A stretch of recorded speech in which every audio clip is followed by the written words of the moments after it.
Everyone, ये आज का जो वीडियो है ये मैं आपको थोड़ा पॉलिटिकल साइंस में हेल्प करने के लिए मैंने अपलोड किया है, क्योंकि अभी आपका कुछ डेज़ में पॉलिटिकल साइंस का 12th क्लास का पेपर है। तो इसीलिए मैंने सोचा कि हो सकता है जो ये क्वेश्चंस कुछ हैं ये मुझे लगा कि बहुत ज़्यादा इम्पॉर्टेंट है।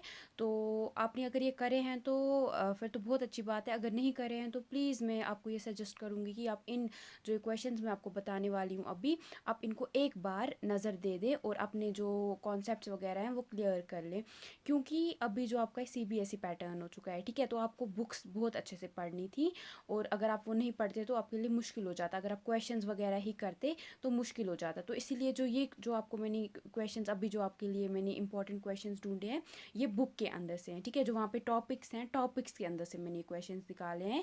एमसीक्यूज़ तो नहीं है ये, क्योंकि एमसीक्यूज़ भी आपके 16-17 होंगे, वो आप अलग से मतलब आपको जब आप बुक पढ़ोगे फिर आपको वो समझ आ जाएंगे। बट ये आपके जो मेन क्वेश्चंस आएंगे ना ये वो वाले हैं, ठीक है। हो सकता है जो ये क्वेश्चंस मैंने बताया इसमें से ही कोई एमसीक्यू भी आ जाए, कुछ भी वो जो आपके जेके बोस वाले हैं कुछ भी डाल सकते हैं, बट फिर भी ये जो कुछ मैंने बताए आपके इंपॉर्टेंट क्वेश्चंस है, और ये मैंने आपको चैप्टर वाइज बताए हैं। तो सबसे पहले आपका द कोल्ड वॉर इरा जो पहला चैप्टर है उसमें से मैंने आपको पहले आपको रखा है कि आपको ये पता होना चाहिए मीनिंग ऑफ कोल्ड वॉर क्या है, ठीक है। कब हुआ था, और क्यों हुआ था, और जो किन दो सुपर पावर्स के बीच में हुआ था, और उनकी आइडियोलॉजी आपको पता होनी चाहिए, सोशलिज्म और कैपिटलिज्म, वो आपको पता होना चाहिए इनके बारे में। और दो कंट्रीज़ यूएसएसआर और यूएसए के बीच में ये कोल्ड वॉर हुआ था, ठीक है, ये आपको पता होना चाहिए। और उसके बाद आपको ये ओरिजिन इसका पता होना चाहिए कि ये कब हुआ था, कहाँ से मतलब स्टार्टिंग कहाँ से हुई इसकी। उसके बाद आपको नॉन अलाइंड मूवमेंट जो हुआ था उसके बारे में आपको पता होना चाहिए। और जो थर्ड वर्ल्ड है यहाँ पे बोल रहा है कि जो डेवलप्ड कंट्रीज़ हैं, ठीक है, जो डेवलप्ड कंट्रीज, सॉरी डेवलप नहीं, जो डेवलपिंग कंट्रीज़ हैं, ठीक है। थर्ड वर्ल्ड हो गया जो आपकी अभी डेवलप जो हो रही हैं जो कंट्रीज़, उनको बोला गया है, यहाँ पे रेफ़र किया गया है। उसके बाद आपको न्यू के बारे में पता होना चाहिए जो कि न्यू इंटरनेशनल इकोनॉमिक ऑर्डर है। इस पे हो सकता है इस बार क्वेश्चन आ जाए, मतलब 6 मार्क्स का सवाल इस पे, या जो आपका नॉन अलाइन मूवमेंट है इस पे और बीच में हो सकता है ये डाल सकते हैं। उसके बाद आपको ये पता होना चाहिए जो छोटे छोटे उस टाइम पे स्टेट्स थे वो पावरफुल ब्लॉक्स को क्यों ज्वाइन कर रहे थे, और जो बड़े सुपर पावर्स थे वो स्मॉलर जो स्टेट्स थे उनसे, मतलब हाउ स्मॉल, जो स्मॉलर स्टेट्स थे वो उनके जो सुपर पावर्स थे उनके लिए कैसे हेल्पफुल थे, वो कैसे उनको मदद दे रहे थे, तो वो उनको अपने साथ ज्वाइन करा रहे थे, ये आपको पता होना चाहिए। उसके बाद आपको कुछ जो आर्म्स कंट्रोल ट्रीटीज़ थी जो उन्होंने साइन करी थी, मतलब जो उस टाइम पे कोल्ड वॉर के दौरान बहुत ज़्यादा हथियार आपके जमा हो गए थे, जिससे मतलब दोनों साइड्स को लगा कि अगर कहीं पे भी कुछ भी, मतलब कहीं पे कोई हथियार किसी ने उसका गलत यूज़ कर दिया तो प्रॉब्लम हो जाएगी। तो उस टाइम पे कौन कौन सी ट्रीटीज़ उन्होंने साइन की। फिर आपको इसमें पता होना चाहिए वार्सा पैक्ट क्या था जो कि यूएसएसआर की तरफ से चलाया गया था, और नाटो के बारे में आपको, नॉर्थ एटलांटिक ट्रीटी ऑर्गेनाइजेशन के बारे में आपको पता होना चाहिए, और ये आपका यूएसए की तरफ से था। इतना आपको इसमें पता होना चाहिए। हो सकता है इन्हीं में से आपके एमसीक्यूज़ भी आ जाएं। जो बुक 1 है, आज मैं आपको बुक 1 जो है आपकी उसकी कराऊंगी। उसके बाद जो सेकंड चैप्टर आपका वो है एंड ऑफ बायोपोलैरिटी।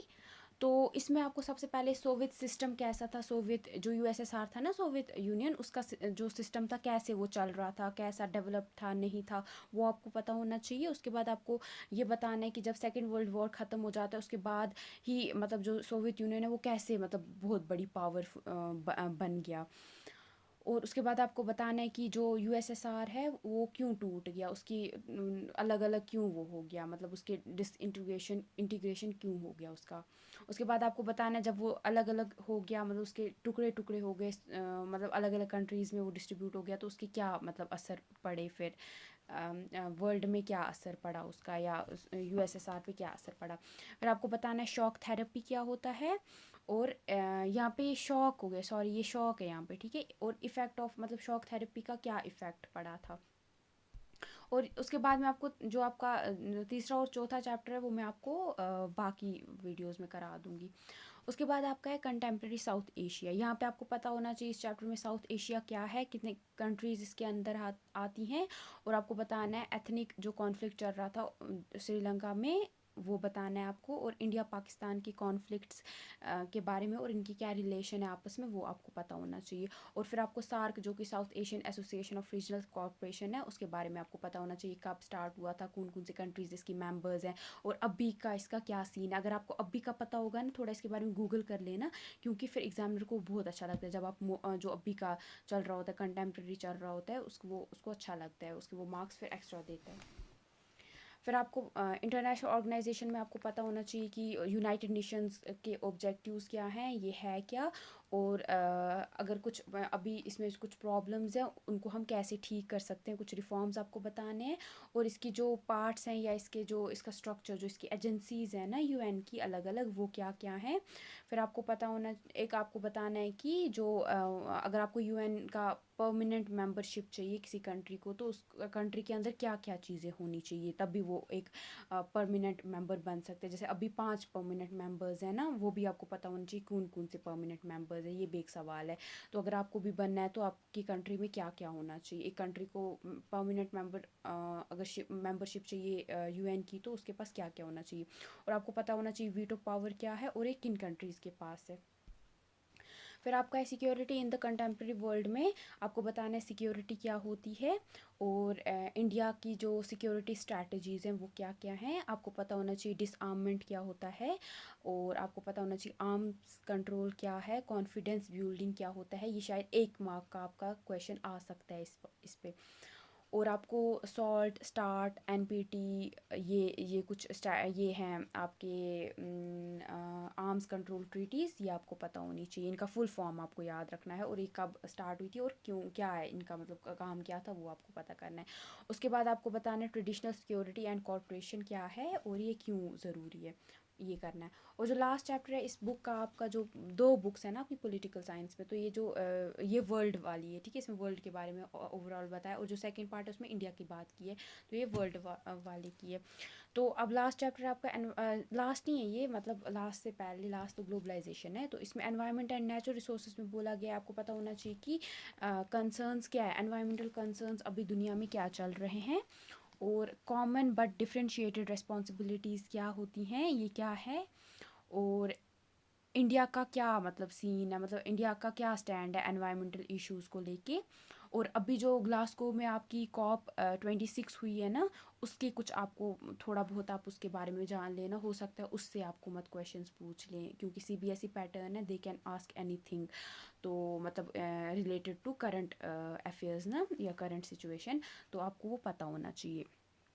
उसके बाद आपका है, और जो इंडिया ने बोला है कि 70 आफ्टर, मतलब 2070 में वो अपने सारे एमिशंस वगैरह को सही कर लेगा, तो वो क्या सीन है, वो आपको पता होना चाहिए।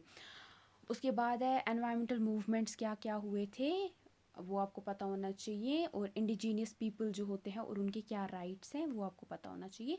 एजेंडा 21 क्या था, रियो समिट क्या है, और क्योटो प्रोटोकॉल आपको पता होना चाहिए, ग्लोबल कॉमन्स आपको पता होना चाहिए, और earth summit in Rio de Janeiro हुई थी, कब हुई थी, और इसमें कितनी कंट्रीज़ ने पार्टिसिपेट किया था।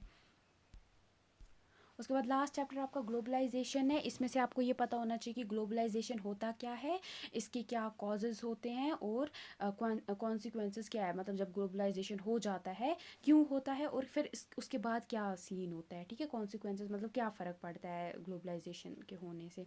तो इतने मैंने आपको आज बता दिया, आप इनकी अगर हो सके तो प्रैक्टिस कर लेना और देख लेना कि कितना आपको आता है, और बाकी का मैं आपको फिर कल बता दूँगी सारे जो बाकी के चैप्टर्स हैं, उनके भी इंपॉर्टेंट क्वेश्चंस मैं ढूंढूंगी, देन मैं वो भी अपलोड कर दूंगी। अगर नहीं चाहिए देन आप मुझे बता सकते हो, बट अगर आपको चाहिए तो तब भी आप मुझे बता सकते हो, then I will help you. तो तब तक के लिए थैंक यू।